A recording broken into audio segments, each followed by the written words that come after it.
Welcome home to USA Global TV and Radio, a place where dreams take flight, with authentic storytelling, diverse perspectives and meaningful conversations, where global stories unite and bridges are built beyond all borders. Discover world-class education, entertainment, hope and inspiration.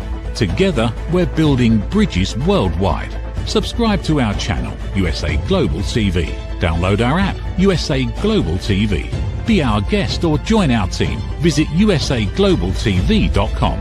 Thanks to our founder and executive producer, Dr. JACALYN KERBECK. Music score by Yeffy Tang from Cloud Road Music. Voiceover artist Mike Porter. Creative direction by Paul Garcia. USA Global TV and Radio. Your home for global connection. All rights reserved. This video and its contents are the exclusive property of USA Global TV and Radio. Unauthorized use, duplication or redistribution in any form is strictly prohibited. Good morning, good afternoon, and good evening. Thank you so much for joining me here at USA Global TV and Radio. I really appreciate it. For those of you who are new to our network, we are currently streaming on our two YouTube channels, which are USA Global TV and Radio, and also Dr. JACALYN KERBECK, as well as many places on social media. And then we're also distributed by other networks.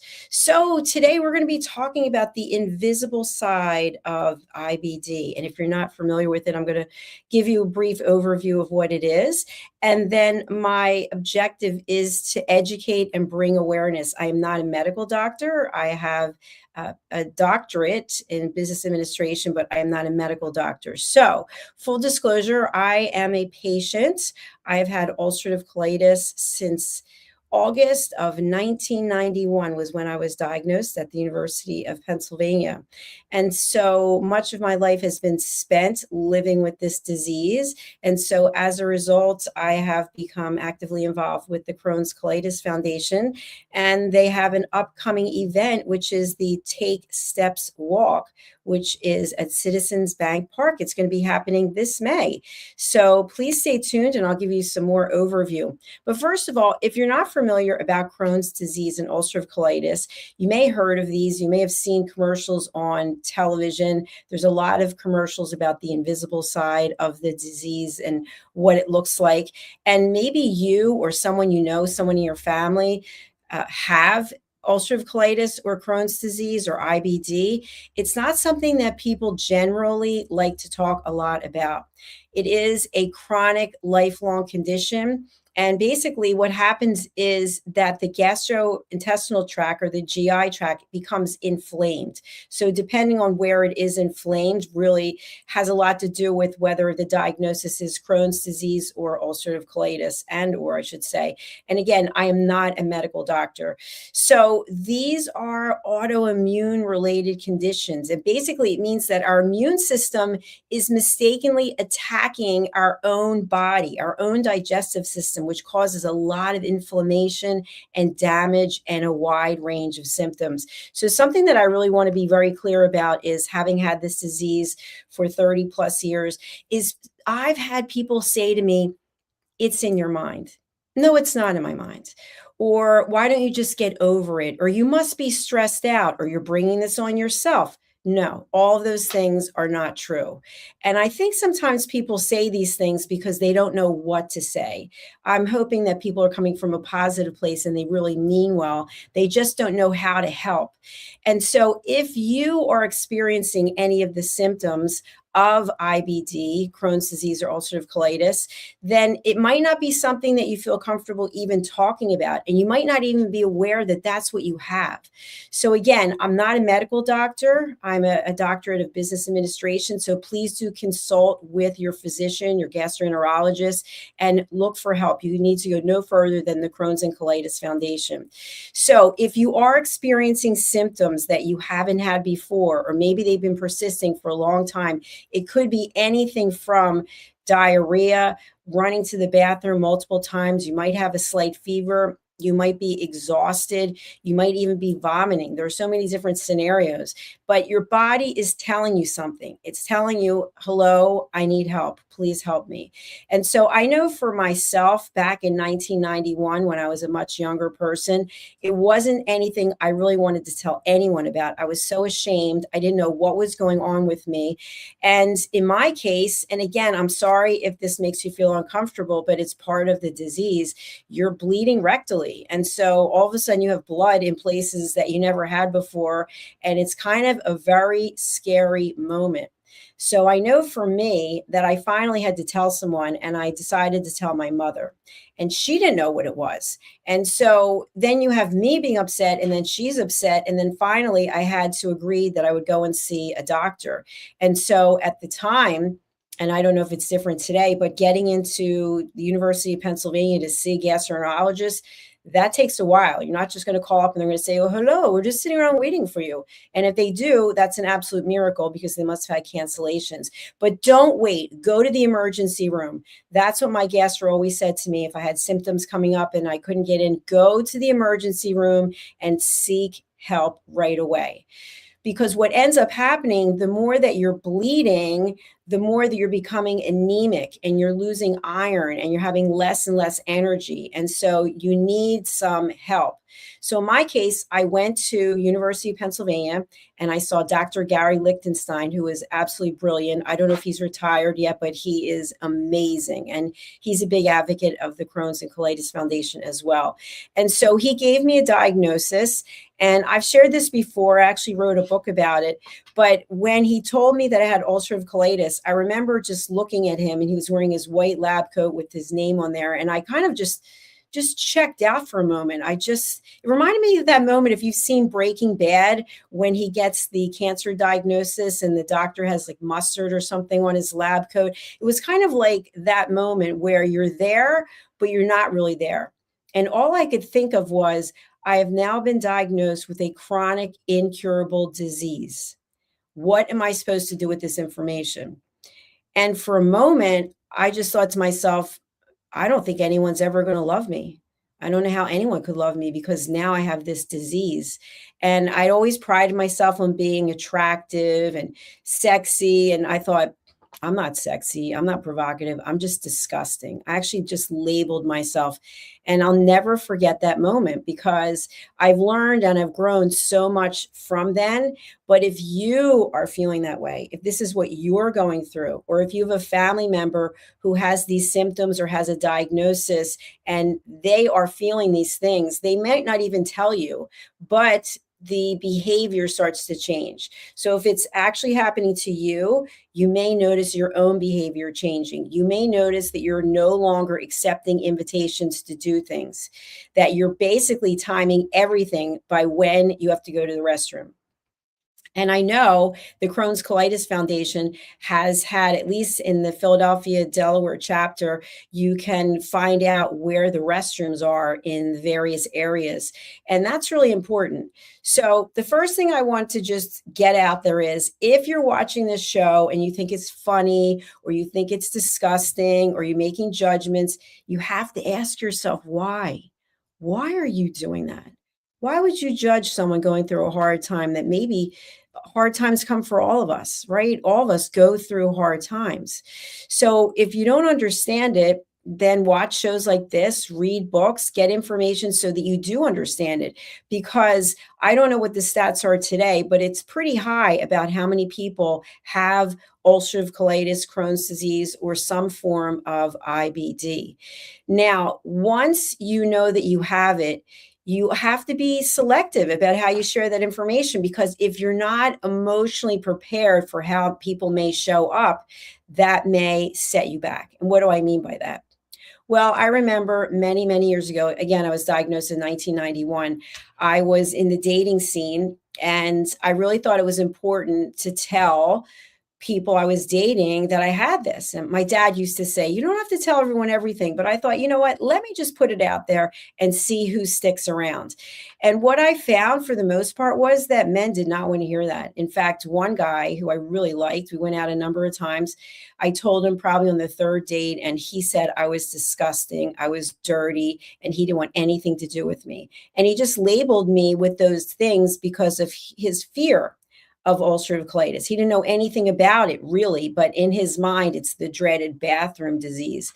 And it is dreaded and it is a bathroom disease, but it's part of life for many of us. And so, as a high performing individual myself, I never let it define me. What I did was I let it control me. So I let the disease manage my life. And what do I mean by that? Well, at the time, I was in corporate and I traveled quite a bit for work. And so there were times when I could not even go in the office and I would have to tell my boss, eventually I had to tell him the truth because you have enough excuses of why you can't make it into work and people start to wonder. And I had to tell him what I had. And I'll never forget what he said to me was, "Can you take some Pepto-Bismol?" No, no, I cannot take Pepto-Bismol. And I remember one of my senior executives said to me at one point, "Do you think you have enough energy to keep doing this job?" Fascinating, right? Fascinating comments that people would make. Why? Because they don't understand. So there's no judgment. It's just a matter of providing the education. So that is why I'm here today. So once I got the diagnosis and I was letting the disease manage my life, I found that I was very isolated. And I was very blessed because I could work from home. So I was working from home, but I wasn't going out that much. In fact, I had a home gym. So I was working out at home. And then at some point, I had to get back in the world. So I would say since 1991, I have had active ulcerative colitis flares for at least 3 to 6 months every year, except for 2 years when I was on a break. I was in remission. And my last flare was last year, and it was the worst one I've ever had. It lasted for about 8 weeks. So it was about 2 months. And simultaneously, my apartment had been flooded. So I had to move into a hotel. Now, people said to me, "You know why you have this flare, don't you?" No, why? Because of the flood. No, that's not why I had the flare. The flare is because I have an incurable chronic disease. And so it shows up when it wants. Does stress make it worse? Sure, but I'm pretty good at managing stress. So my point is that by going back in the world, there's reality checks. And one of the most important reality checks is, where is the nearest bathroom? And again, if this makes you uncomfortable, you don't have to watch, but this is the reality. And not only where is the nearest bathroom, but do they have high ceilings so that any noise will be reverberated out? Are they playing music? Is it just one stall? Is it at a restaurant where there's just one bathroom and people are going to be waiting in line? All these things go through your head. And once you start to process it, you start to eliminate places where you're going to go. And then if you are someone who's active and you like to be outdoors, I was loving walking, especially during the pandemic. I was on an island with my mother, and really the only exercise aside from my personal gym was to go for long walks, even in the cold weather. And so I would have to map out, where are the bathrooms, their public restrooms, are any of them open? And if they're not, you're not going anywhere. And so ultimately, what ends up happening to most of us, not all of us, is the dreaded accident in public. You literally lose control of your bowels in a public place, and the shame and the embarrassment and the feelings that go along with that, at least for me, pretty much indescribable. They are times in my life I will never forget.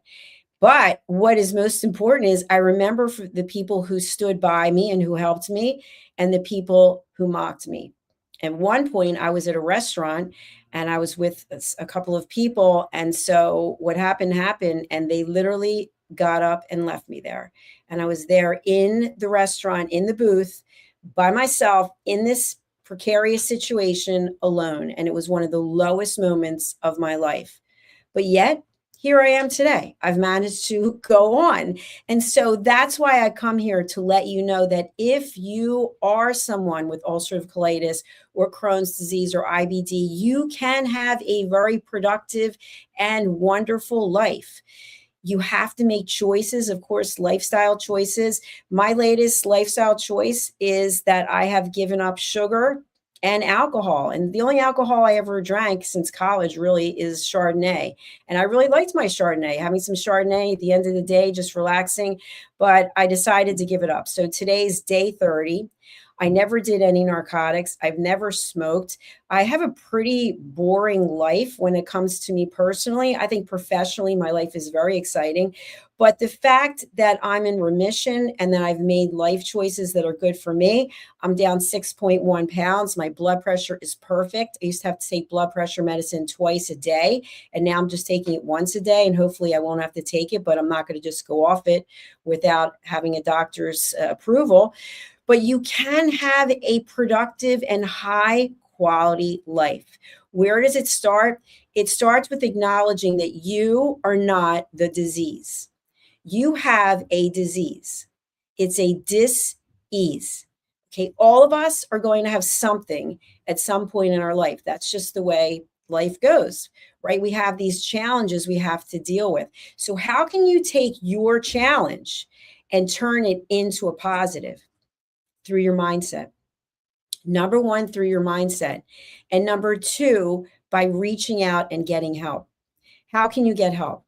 Well, the Crohn's Colitis Foundation is a great way to get help. They have seasoned professionals all across the world. I actually was in Vienna over the summer, and I went for a walk, and there's a placard on the side of the building, Crohn's Colitis Foundation. I took a picture of it. I thought, oh my gosh, they really are worldwide. And so you can get involved by helping other people. And if you are a caregiver, you probably need help yourself. I was a caregiver for my mother. She had dementia, and it was a long 3.5 years. And then she ultimately died of cancer. And that came on very quickly. Within a month, she had passed away. But being a caregiver is a very tough thing to do. But here's what I want to share with you. Whatever it is that you're doing, you have to accept the fact that there is no cure at this moment, but through donations and funding, through the Crohn's Colitis Foundation, there are new opportunities for patients like me, patients like you, to find ease and find comfort. It's just a matter of talking to your gastroenterologist. And if you don't like your gastroenterologist, I've heard people say that, I don't like to go to the gastroenterologist, it makes me feel uncomfortable, find another one. Contact the Crohn's Colitis Foundation. They can make recommendations of doctors in your area. So you're not alone. And the fact that we have more options today as patients just goes to show you that by donating and by getting involved, there is research and development that are coming up with not a cure, but we're getting closer. We're getting closer. And so in my lifetime, what I've seen in terms of the options that are available today from 1991, it's enormous. There's a lot of biologics that really help. And again, it's mindset. It's knowing that you're not alone. It's potentially joining a support group. I ran a support group for a number of years, and it was really rewarding. It's also tiring, to be honest with you, if you ever run a support group. And I was told this when I first started, because not only are you suffering with your own illness, but you're now helping other people who are also suffering, and they're looking to you to come up with the magic pill, the magic wand to make things go away. So the answer in that case is you do what you can, and then you take a break and let someone else run the support group, and then you come back. But for someone who needs a support group, staying involved on a regular basis, you have a whole new community of people in your life. And if you think about it, most people in your life will not understand what you're going through, but patients do. Advocates do, caregivers do, physicians do. So you can feel comfortable sharing what's going on with you. I mean, I could tell you stories right now, even as a television host and a TV producer, what I've had to go through broadcasting when I've had ulcerative colitis, but I know that many of you will not want to hear the story, so I will not go through them. But if you'd like to contact me, I don't mind telling you personally. I've no shame in sharing what has been going through my life and what's been happening with me. So one thing I can share is when I was in corporate, we sold meetings and events. And I'll never forget, I was in Florida at this event that we sold, and it was for a huge company, and they had hundreds of people who were attending. And our staff was by the elevator doors waiting for the attendees to come back from whatever events and get into the elevators and go to the next place. And this man and this woman were not involved with the event, but he was wearing a suit, she was wearing a suit, and they're probably in their 50s or 60s. And they were kind of running. He was kind of shuffling to get to the elevator. And I saw behind him, there was a whole trail of waste. He was losing control of his bowels as he walked. And the two staff members just started laughing. They were laughing out loud. And in the meantime, I could still get upset about it. My heart was breaking for the guy because I know what that's like. I know what that's like. So why do I tell you this? Because what you think is funny when you see someone losing control of their bowels is probably the worst day that they've ever had up until that point. There's no getting past that.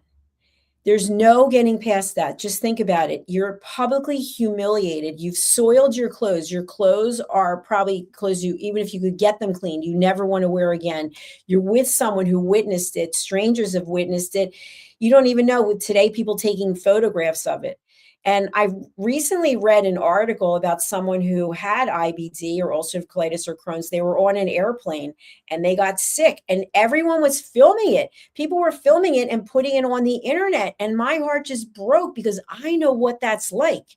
Not on an airplane. I would actually not eat or drink anything for 2 days before I got onto a plane. A tiny sip of water. I was constantly dehydrated. But the more water you have, it is now in your bladder, and the bladder is pushing against the bowel, and you have that feeling of having to go. So I know what it's like. I am here for you. And there are plenty of other people at the Crohn's Colitis Foundation who are here for you as well. Is it something we don't want? Absolutely. But you know what? I wouldn't be who I am today if I didn't have it. I wouldn't be standing here telling you about my journey. And my journey, as far as I'm concerned, is pretty incredible. I can't believe where I am today versus where I used to be. But ulcerative colitis is a part of who I am. And until there's a cure, it will always be part of who I am. And the people I've met on this journey, it's absolutely unbelievable. So I'll tell you now about how I got introduced to the Crohn's Colitis Foundation. And then I'm going to take steps. And then we're going to talk about what your role can be in helping yourself and helping others. So back in 2018, a friend of mine suggested that I get involved with the Crohn's Colitis Foundation. And up until this point, I had managed to keep it relatively quiet. I mean, my family members knew, my close friends knew, and it was not unusual for me to be with people and be like, I got to go to the bathroom. I'll be back. Oh, I got to go. Maybe in the course of 2 hours, I might run to the bathroom 10 times. And when I was really sick, it wouldn't be unusual to be running to the bathroom 50 times. And how would I know? Because I'd be counting. I'd be like, oh my gosh, I can't believe it. Sometimes I'd be crawling to get to the bathroom. And there were times when I just slept in the bathroom because I was so tired. It is exhausting. You're losing a ton of blood and you have that urgency that you have to go. And I wouldn't wish it on anyone. So I decided I would go and meet this person from the Crohn's Colitis Foundation. And so I didn't eat for 2 days. And I was a nervous wreck because all I kept thinking about was, now I'm going to get in the car and I'm going to be driving. And what if I get sick? What if I get there and I'm sick? What if I'm sitting with the person that's all I could think about. But my friend said, please go and meet this person. So I met this person at a restaurant and I sat down and I was a nervous wreck. And I said, listen, I can't eat anything. I can't drink anything. And I don't know how long I can sit here because I might have to run to the bathroom. And he said to me, JACALYN, I understand because I'm a patient too. I thought, wow, oh my gosh, someone understands where I'm coming from. And he said, I totally get it. I've been a patient for a long time and I understand you don't have to feel nervous. You don't have to be anxious. Woo, all of a sudden, I felt like things had changed, that someone was sitting across from me, not judging me, not trying to fix me. And by the way, that's what we do as humans, right? We try to find a solution to our loved ones' problems. We try to find a way to fix them. And there is no fixing except being understanding and being a good listener. And so by the time I left that meeting, I felt like destiny had taken me there. And then I became involved with the Crohn's Colitis Foundation. And I'll never forget the first event I went to. Dr. Neil Nandi was there. I think he's at Penn now. And he welcomed me. I was nervous because I was by myself. We're meeting at a huge stadium. And, where are the bathrooms? Where are the bathrooms? And so he totally understood because he's a gastroenterologist. So there's a level of comfort that you get when you get involved with the Crohn's Colitis Foundation. It's almost like you found your tribe, you found your people. And so I'm now a board member. I've been a board member, I think, since 2019. And the Crohn's Colitis Foundation has a number of events. One of the events is the Take Steps Walk. And so I have a team. I've been involved for a number of years. I don't know how many walks this is. I did take about a year off because after my mother died, I really just needed some time to self-care and get myself back on track. And so the Take Steps Walk this year is May 16th. It's a Saturday night and it's at Citizens Bank Park. And that's in Philadelphia, Pennsylvania, in the United States of America. And if you look at the pictures that are surrounding me, you'll see pictures of various events. Some of them are Take Steps Walk. And then the one right next to me is for my the Evening of Hope Gala with my mother. And then you'll see me in the poopy hat. And then you see my family members at the Take Steps Walk. And so it's really quite a thing when you have people who love you and care about you who are showing up and getting involved. So I'd love to have you join me on my team, whether you can walk in person or whether you can make a donation. And I know there's plenty of places where you can give your money. I donate to other causes as well. But if you think about it, think about someone who right now is being diagnosed with Crohn's or colitis or IBD and how alone they feel. And the fact that the research has brought, the R&D has brought so many new options for patients, and that's where the money goes. So when you make a donation, it actually goes directly to the Crohn's Colitis Foundation. So how can you make a donation? Well, I'm going to actually go and get my link. You can make it through Facebook, which is pretty cool. And you can also go ahead and donate whatever amount of money you feel will work for you. So I'm going to share the link right now. And I'd love to have you donate $5, $10, $15, whatever it is that you feel you can donate, because every dollar really does make a difference. And again, you can donate anonymously. You don't have to put your name. It's not about who makes the biggest donation. It's about all of us coming together. So if you're not making a donation, if you're watching this show and you're not making a donation, ask yourself why. Do you have $5 extra that you could donate? And I personally give a shout out to everyone who makes a donation. If you don't want your name mentioned and you want to be anonymous, that's terrific too. It's not about putting your name out there if you don't want it, but please do consider making a donation and or joining my team, Dr. J's Colitis Crew.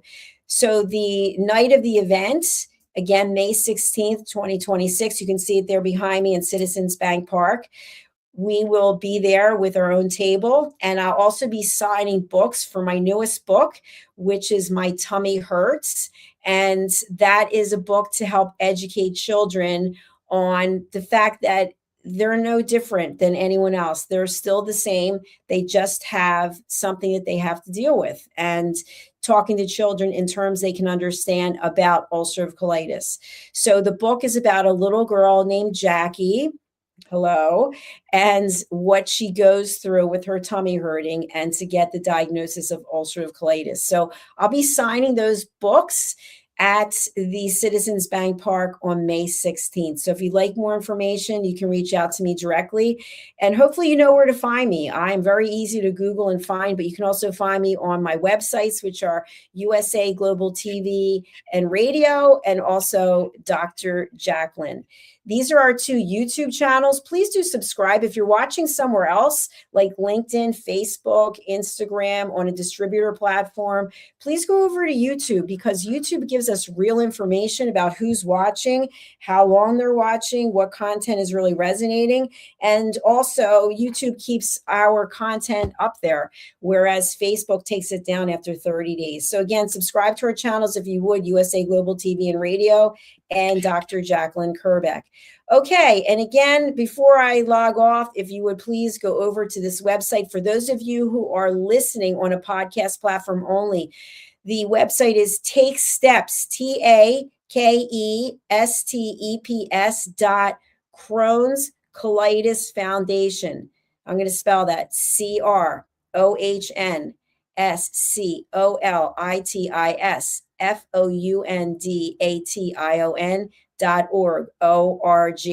and you can look for my name there, Dr. JACALYN KERBECK, and you can go ahead and donate there. Thank you so much for watching. We're going to go over to our sponsors, and we'll be right back after this message with our next program. Stay tuned for another episode of Take Steps next week. Bye for now. USA Global TV and Radio proudly presents Tracy Cram-Perkins, a dementia caregiving survivor teaching how to balance care with peace of mind. #1 resource for dementia caregivers. It's the book Dementia Home Care: How to Prepare Before, During, and After. Over 17,000 copies sold of this must-have guide. And now a testimonial from Tracy Smith. If I was to describe this book to someone who is going through a similar situation, I would underscore how important it is to have some sort of a tool or a guidebook to help you through certain stages. And there's so many, it's such an unknown topic to the average person. And to have this as a reference is essential. It's going to help you get through it personally, as well as help your loved one manage. To learn more, go to TracyCramPerkins.com. Tracy Cram-Perkins is an award-winning author. She's also the host of Dementia Home Care television show.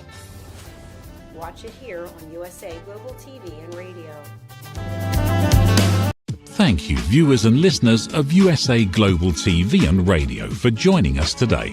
We're honoured to have your time and attention as part of our global community. At USA Global TV and Radio, we believe in the power of authentic conversations, meaningful connections, and creating a world of possibilities together. Want to be part of something bigger? Join our team of elevated listeners at usaglobaltv.com, a space where your voice matters and your ability to listen transforms relationships. Stay connected with us across all our platforms for thought-provoking discussions, expert insights, and empowering stories. Subscribe to our channels at youtube.com/c/USA Global TV. Follow us on social media and explore the endless opportunities we're creating for growth, learning, and inspiration. Together, we're not just broadcasting, we're building bridges and changing lives one conversation at a time. For inquiries, contact us at info@usaglobaltv.com. Produced by Executive Producer and Director Dr. JACALYN KERBECK. Voiceover by Mike Porter. Creative direction by Paul Garcia. All rights reserved. Visit usaglobaltv.com to view our full terms and conditions.